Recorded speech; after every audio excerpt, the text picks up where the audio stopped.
আসসালামু আলাইকুম, অগিলা ভ্লগসে আপনাদের সবাইকে স্বাগতম। আমরা ভালো আছি, আশা করি আল্লাহর রহমতে আপনারাও ভালো আছেন। সকালবেলা ঘুম থেকে উঠে গ্রিন টি খেয়ে নিচ্ছি, আর তার সঙ্গে অগ্নিলা বলেছে আম্মু আমি একটু দুধ চা খাবো। ওকে প্রতিদিন দেয় না, মাঝে মাঝে দেই, তাই ওকে একটু দুধ চা বানিয়ে দিয়েছি। আর এখানে ডিম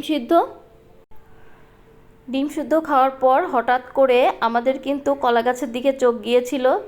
তো কলা গাছের দিকে চোখ গেলে আমরা দেখি যে কলা গাছ থেকে একটা কলা পেকেছে। একটা কলা পাকা মানে পুরো কলাগুলা পাকার মতো হয়ে যাবে। ঘরে যদি এটা কেটে রেখে দিই তাহলে পেকে যাবে কিছুদিনের ভিতর। তো একটা কলা গাছে কিন্তু মাত্র একবারই কলা হয়, এজন্য আমি গাছটা সহ কেটে ফেলেছি।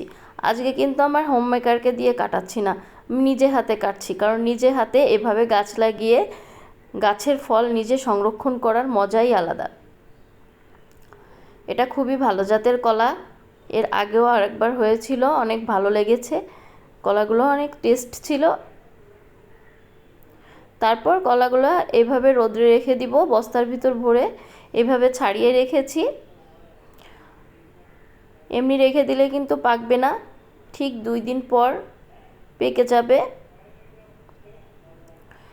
2 দিন হয়ে গিয়েছে, 2 দিনের পরের ভিডিও আপনাদের সঙ্গে শেয়ার করছি। দেখেন সব কলাগুলো কিন্তু একসঙ্গে পেকে গিয়েছে ইনশাল্লাহ। এই কলাগুলো তো সব একসঙ্গে খাওয়া যাবে না, এই জন্য কিছুটা বক্সিং করে রেখে দিব। আপনারা যদি বক্সের ভিতর কলা সংরক্ষণ করে নর্মাল ফ্রিজে রেখে দেন তাহলে প্রায় আপনারা 8 থেকে 9 দিন অথবা হাইস্ট 10 দিন খেতে পারবেন, তার বেশি কিন্তু না, যেহেতু পাকা কলা বেশি দিন থাকে না। তো এই কলা দিয়ে আমি যেদিন লাচ্ছি বানাবো, কলার লাচ্ছি, সেদিন আপনাদের সঙ্গে অবশ্যই শেয়ার করব।